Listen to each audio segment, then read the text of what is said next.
are renowned for their ability to do a lot of things at the same time. Maybe not equally efficient all the time, but that's not the point.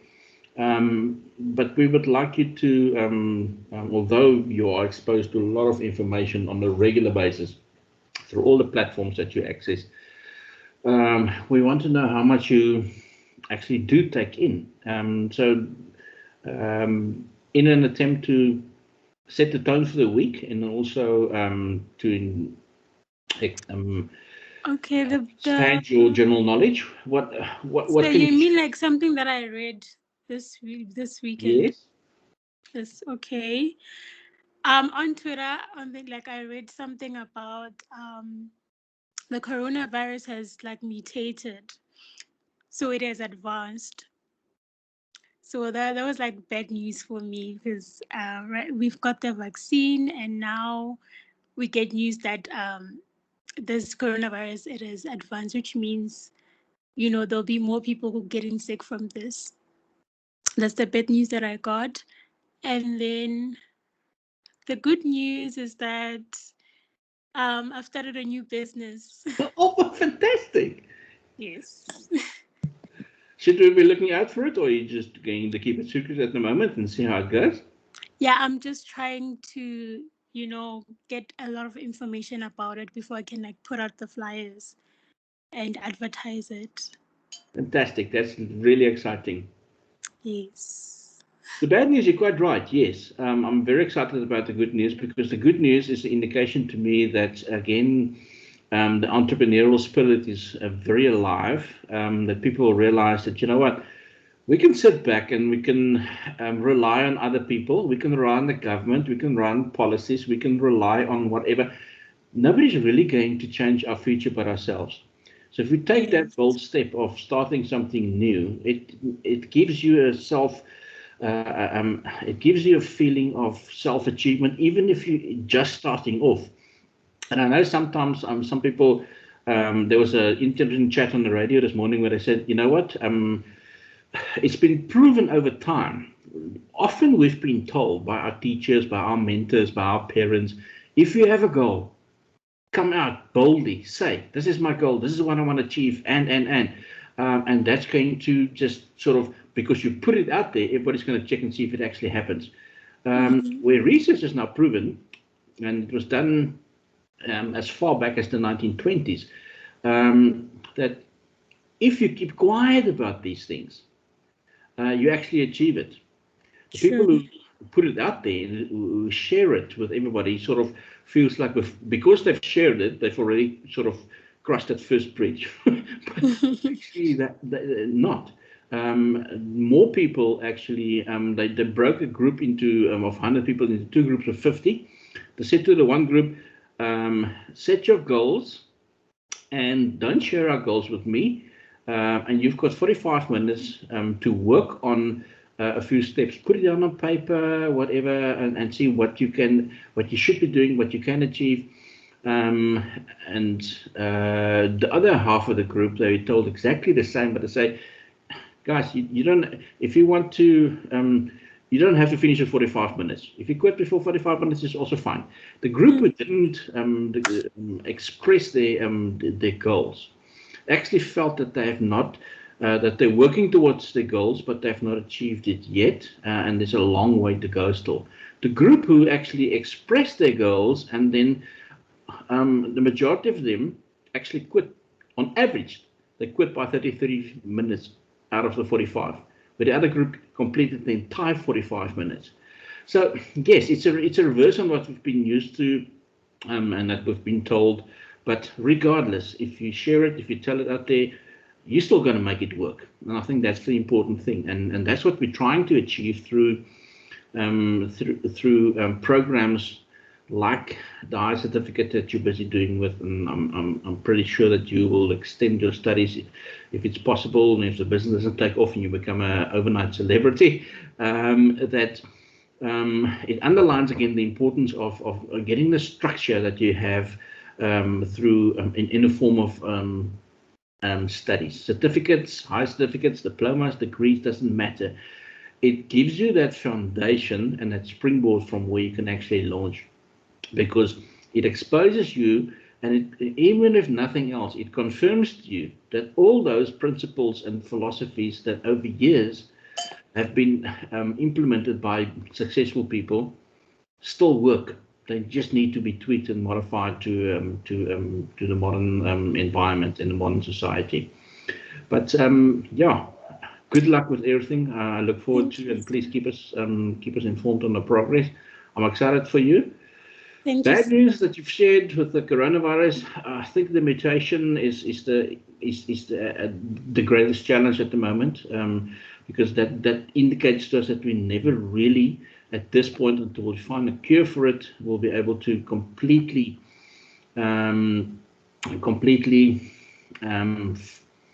address the challenges, because it's like a felt fire. Once you put out a little fire here, it sort of spreads and pops up somewhere else. I think that's challenging. But again, I'm confident that even there we'll find a solution very soon. Any thoughts on my reply so far, Fletcher? Sorry, sir? Anything else you want to contribute at this stage, Nothing? No, sir. I'm all good. Good. Let me share with you my good and bad news items that I've identified, and you'll find them on the screen. My good news is our new gold world champion, world record beating Olympian, Ntando Mhlangu. Man, wow. I can't even, I could never, even with all my limbs working, I could actually reach that distance in long jump. It's amazing, and also because a lot of distance that long jumpers, fully able long jumpers, fully body able, physically able body long jumpers, is using their legs, because they land on their legs. Oh yeah, it's so amazing how he could do doesn't. that. Yeah, they interviewed him last night, and they said, well, the only thing he saw is his bum, but he doesn't care. He's going to go for physio today. It's wow, geez, I got goosebumps, and every time I watch it again. So to me, that was a highlight, and something that's very inspiring, and also the fact that 2 months ago he wasn't even practicing to do the long jump at the Paralympics. He's a sprinter. So the best is yet to come. Let's Andre join us as well. Hi, Andre. How's you doing? I'm good, thank you. Sorry, I was just in a meeting, so I've just finished my meeting and joining. Well, that's a legitimate excuse, and I actually don't have a problem with that at all, because you're trying to balance a few and juggle a few balls. Yes. The rest, apart from Mslatu, who's joined us this morning, nobody else is actually engaged in the session, because I don't know, maybe they've taken a long weekend. Maybe they got caught up, and we were busy discussing at the moment our good and bad news items for the day, Andre, and we're talking about our new gold medalist, celebrity star, world star, Ntando Mhlangu, and just, how inspiring it is to watch. In general, just watch the Paralympics. I saw somebody last night win a table tennis gold medal. He had one leg, and the other one, because you've got options. You've got the options of prosthetics. He was playing with crutch. His right leg was amputated, and he played with a crutch on his right hand. Yes. He could only, and he has a normal left leg, and then obviously, if you're gonna manipulate a crutch with your right arm, then you're probably going to be a left-handed player. And still, it was just the general the Paralympics and everybody's.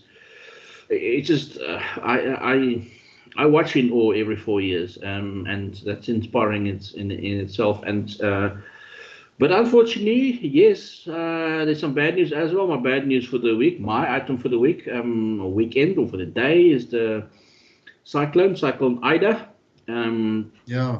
that has hit New Orleans, and yeah, as one of the comedians said, he could never understand. I think it was Robin Williams.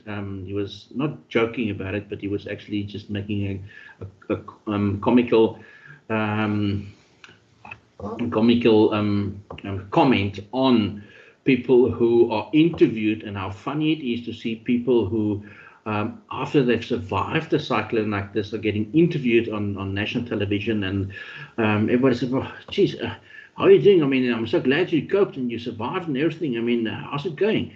"No, we're doing well. We just it was just terrible, and we just rebuilt. We just rebuilt." Yeah, from the previous cyclone. Is that a cyclone, eh? Yeah, Cyclone Ida, yeah. So it's sort of New Orleans without power at the moment, so from about 20 minutes ago. So but again, we don't know. But it's just one of those areas that, unfortunately, yeah, it's It's Hurricane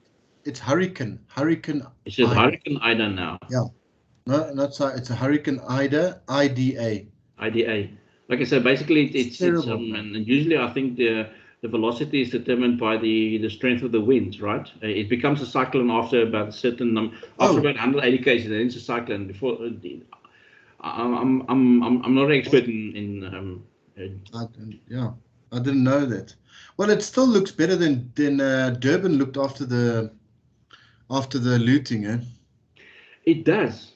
It does. And as I said, yeah, the good thing about the good news, bad news things that we're doing on a Monday is the good news obviously inspires us, and the bad news to a certain extent as well, because we learn from it. We say, "Oh, I'm not going to do that," or "Oops, daisy, I was thinking of maybe emigrating. Maybe I should relook at my geographical choices." And take on New Orleans and that entire Mexican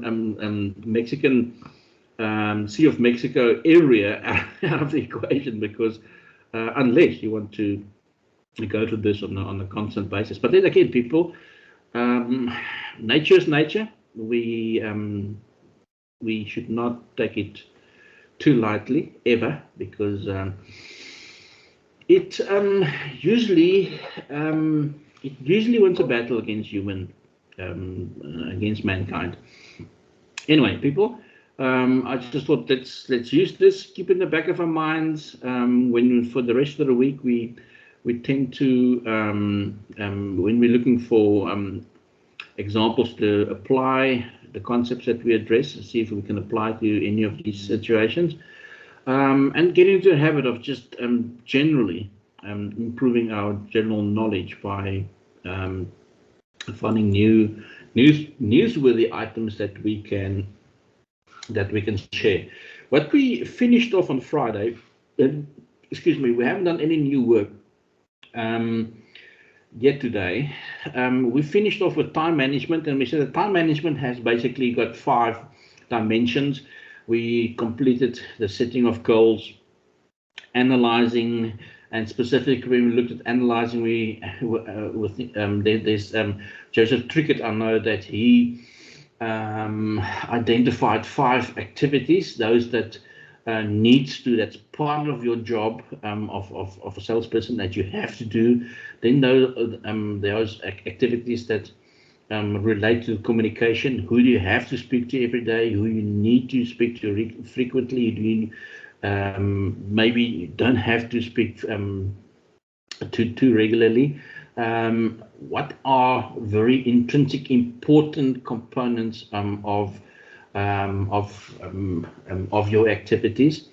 Things that you must do, things that you should do, things that's unimportant, because often our time, how we manage our time, is affected by taking too much time, or allocating too much time to unimportant activities. And that's what we said on Friday as well. Make sure that those activities that are profitable are the ones that we spend most of our time on. Most of our time on. And then the next step in time management is planning. In anything, if we take our two our good and our bad news examples my good and bad news examples that I had on the screen, it's about planning. If you know there's a hurricane approaching and you know that you're in an area that are very renowned for these kind of natural disasters, you plan. You definitely have underground bunker, and you stock up. And again, fortunately, with these storm chasers and the people who the climatologists who are into, or climatological scientists who are in this field, they've put systems in place that they can very accurately estimate the trajectory of a hurricane like this, and how it strengthens, and how what the velocity is, and they prepare people. So people do have a couple of hours to prepare. But in general, if you're in an area like that, it comes down to planning, people. Planning. We talk about our friend Mr. Ntando. He had certain. He specifically planned. Well, he didn't, as a matter of fact, plan to do the long jump up to 6 weeks ago. He didn't plan to do the long jump at the Paralympics, and then he just decided, you know what, let's give it a go. I can do it. I have done it before. I haven't focused on it. I haven't specifically trained for it, but why not? And he qualified. You already qualified, so he thought you might as well give it a go. And yeah, new world record. But since the day that he put his head down and he actually said, I am going to do it, there was 6 weeks of very intense planning that went into it. And that's real live, everyday examples of how important it is to plan. If you are planning for sales, you have to ensure that you determine and work it back. Work it back from the facts that you have available to you. We know there's 365 days in the year, and it hasn't changed in our lifetime. It's probably not going to be in the next lifetime either. We know there's 24 hours in a day. Take those known facts and plan around them. How many days in a year, how many weeks, how many weekends, how many actual working days, take your leave and everything off, and then you know how many days you actually have, and then work with that. Calculate how much time you have available to sell. Work on how much time you usually spend on a sale. If you have both of those, you can actually accurately plan, or plan more accurately. Things happen, and sometimes a 5-minute meeting becomes a 10-minute meeting because the prospect is really excited about your product, about your products. It happens, but you work that into your planning. And once you have worked through I would say a 3 to 6 month period, you will be able to establish a pattern. And that's the pattern that you have to repeat. But if the pattern's not working, if you're not getting the results, maybe you need to look at changing that. All part of your planning to be more effective in your sales. Or managing your time, sorry. And in practice, we sometimes, and I know initially when we went on into hard lockdown last year, one of my biggest challenges was actually, I know what I want to do when I'm in front of a class, and I'm standing there and there's 60 faces looking at me, and I know I've got an hour lecture. You know how to, and you planned for that 60-minute session. It's totally different. And initially I found it quite challenging to not deliver the same quality of presentation, but because the interaction was not as was initially not as great as it would have been in a class scenario where there's a face-to-face contact, and you finish your session earlier, or you finish your module earlier, you finish what you have to do, your curriculum earlier, because the engagement wasn't always as such, or it could sometimes take longer because not everybody attended the online session. you have to now also pre-record it, and you have to follow up and see if that student actually did get the information. So it helps to practice, and it helps to practice for different scenarios.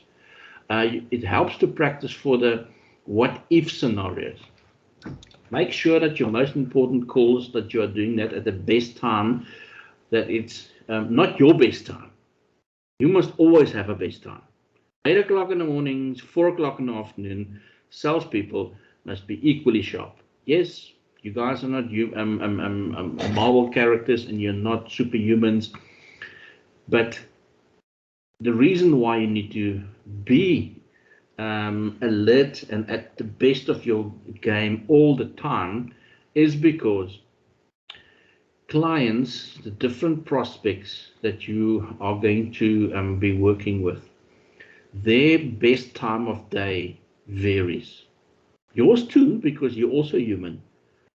But if you want the best results, you have to unfortunately be as sharp 8 o'clock in the morning as you are 4 o'clock in the afternoon. What we have touched on briefly last week is that give a business time to start their day and get on with their normal operational issues. Do not sit and watch the clock. So and as soon as it hits 8 o'clock in the morning, if the business opens, start phoning them. They are most likely not going to be ready. The reaction is not going to be a very positive one. So make sure that you find out when you're practicing and preparing how you can best use your time without disrespecting the time of the consumer as well. Usually it starts, people don't have diaries nowadays anymore, but they've got all these kind of electronic calendars. Make sure that you break up your day in certain sessions. And if you know that you love talking and that you are probably going to take longer than 10-15 minutes, regardless of what the response of the prospect is, put more time aside. Because you put yourself under pressure if you leave too little time for yourself to complete. Then you're watching the clock, and you're watching the clock for the wrong reasons. Now you want to finish the current conversation because you're rushed to move to the next one. I initially, when the start of this term, I found myself in that position where I said, oh, geez, I've got to finish just 40 minutes and it's only 5 minutes break before I need to get to the next class. You know what? Once I put myself in the shoes of the students, I realized that they also only have 5 minutes between lectures. So they also have to get to the next class. They also have to leave the session and activate a different link for a different session, for a different module. We're in the same situation. And once you realize that, it's actually okay. But it does take practice. And part of your planning is to practice what you can do in different situations. Right. Anybody all good at this stage? We all fine? Still alive? Still kicking? Yeah, all good, sir. Good. Right. The follow-up. How important is this? The follow-up is the final step, but almost every time somebody refers to a step as a final step, I also see it as the first next step, or the next first step. Because when you finish something, you've got to start the next thing. So very important. Follow-up is to ensure you have to allocate time, because you can't just, okay, geez, I've ticked the box. Oh, I've done all my sales for the month. Fantastic. And now you have to go start from scratch again. Part of your planning when you do your time management is to plan sufficiently or provide yourself with sufficient time to identify new customers. Secondly, plan for the session you are going to spend with that person. Plan for the closing, allocate time for that. Plan for the follow-up, and because sometimes that's forgotten. We do follow up, but then maybe sometimes it's too late. Maybe because you haven't followed up, it now becomes a complaint, and then you spend more time on it, and that cuts into your productive time, because you want actually, if you've done it correctly the first time, and I know my dad was, and he still regularly tells me that if it's worth doing, do it right. Do it right the first time. And ensure that you rather spend more time on doing it correctly the first time instead of rushing it, because it will steal a lot of your time that you could have spent more productively. Not that dealing with a complaint being an essential part of selling, but you want to rather be more efficient in the first attempt, so there's less complaints, because the less complaints you have, the happier the customer is. That's a win tick. And also the more time you have to be more productive and spending it on another new prospect. Okay, so that's a double tick. Make sure that you update your database and your diary with what needs to be followed up. Okay, right, I take notice of that. I've written it down. Okay, right, you followed it up, but you never got back to the customer to give them feedback. Follow-up requires you to identify the problem correctly, address the problem correctly, and reply to the customer's initial issue in following up. Follow-up as a final step is very important, because it will help you in preparing your next step even better. Right, the next thing that we are going to do, obviously, is look at ways that you can actually save time. Now that we know that there is a specific, there are specific steps that we can take to manage our time better, how are we actually going to address that specifically, so we can save our time? One thing is to actually do a framework. Those 4 blocks I have there is very helpful. If you can actually divide your day into, and some people have more blocks and some people have less blocks, but this is sort of very generic. If you can divide your time frame for the day into those 4 quadrants, what are emergencies? What needs to be done? What's absolutely urgent and needs to be completed today? What are time wasters? What time is necessary for us to spend on our own personal growth, and leisure time as well? And to find a balance between those 4, because none of those are more important than others. Because the one is red and it's emergency doesn't mean that it's, unless you're a physician and somebody's artery is burst now and you have to do an emergency operation to save that person's life, it's not a life-threatening situation. It's still an emergency, or it's still labeled as an emergency because it's urgent for you to complete it. We're still talking about sales here, and therefore it still remains urgent and it still remains a priority to fix.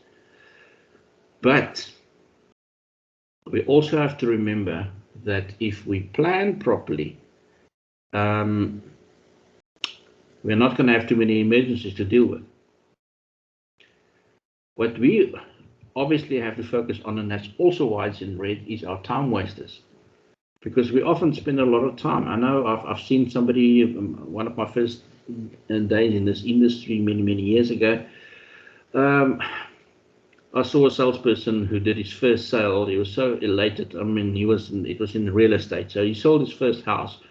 He took 2 days off work. Oh my goodness. He returned and he continued working, and I think he's still in that field. But I said to him, man, you maybe, I'll probably react like that when I sell my first house as well. I can't remember what happened when I did. But celebration is good. but repeating what made that deal happen is even more important to me. I'm more driven with the success of repeating it and seeing it actually works than having a sort of a hit and miss. And this is one that I'm so glad that I actually made it, that I have to celebrate for 2 days kind of thing. It's over exaggeration. In his case, well, in this case it was actual, but make sure that you do not spend too much time. It's fine. Have a cup of coffee, sit back, read the newspaper, do whatever. And that goes hand in hand with leisure. Leisure, remember people, is the time that you spend away from work. Time wasters are time that you spend at work, but you're not working productively. Leisure is important because leisure is away from work, and that's what activities that you engage in to recharge you. The two ones at the top are work related. What is important to be done to achieve your goals as a salesperson for the company you're representing. How to use your time better by not wasting it on activities that's not productive and not profitable. While the two at the bottom refers to you personally, because you also need to recharge. And I'm not a workaholic. Excuse me, I'm not a workaholic. But there's no weekend that passes that I don't work. I just work at a different pace. And again, I plan because you have to find the balance. If I'm going to put our undivided attention, no interruptions, nothing that can steal my attention into that hour of work, I'll be very productive. That's why when I get onto my mountain bike also, that's 100%. I give it 100%. I'd much rather do 30 minutes hard, intensive training and then do something else than actually do an hour, 2 hours. Now I saw that, and that's often I was when I was still working in that industry, it astounded me sometimes. I mean, especially these teenagers who's going to the gym for the first time, 14, 15, 16-year-olds. I get there for my training session after work in the afternoon. I do 20 minutes on the treadmill. I do some stretching. I ride on the stationary bike. So I've done about a 45 minutes to 50 minutes of cardiovascular training. Then I go into my weight training. That's about another 45 minutes. So it's a productive an hour and a half. And then I'm astounded to see that some people who were there already when you got there, and they were busy doing a certain specific exercise, and after 90 minutes, they hardly broke a sweat, because I mean they're more interested in what they look like after every rep is finished.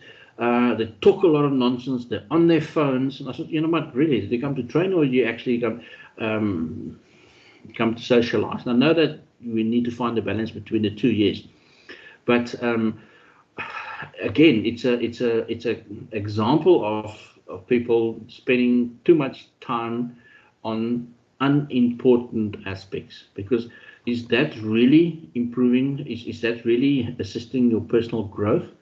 Is it really leisure time? Because if it's leisure time and you're just going to stand around the bench press machine for an hour and a half, you might as well stay at home and watch television or watch a video on somebody else bench pressing. Is it an emergency? Then you have to attend to it if it's in working hours. Very important with time management is taking charge of your time. Not let other people determine your or influence how you manage your time too much. I think we probably deserve a break. What do you think, Ms. Latu? I think you probably need. We need a break, eh? I need to make a cup of tea for myself. Yes, so that'd be great.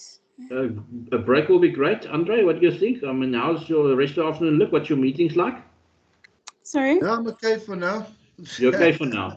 Yeah. Okay, let's take a break. Let's say let's resume in 5, and let's stick to the timetable. And I'd much rather give you 5 minutes off towards the end, so you can finish a bit earlier. But then actually, but yeah, let's take a break now. It's probably a good idea. Okay, sir. Thank Sure. you. See you in 5, 7. I'll stay online, so whenever you join.